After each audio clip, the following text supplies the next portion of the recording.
Everyone's yapping about Jabal, so I had to try it out.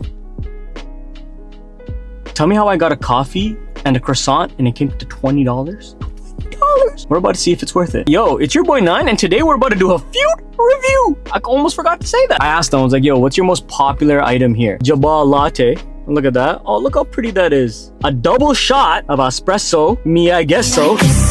4 cane sugar pumps. Holy that's sweet. Whole milk and Jabal spices. Jabal spices is like cinnamon, cardamom. Let me quickly show you the croissant as well. Look at that croissant. I'm gonna drop my croissant. First sippy of the day. I'm just stirring real quick. Hold on.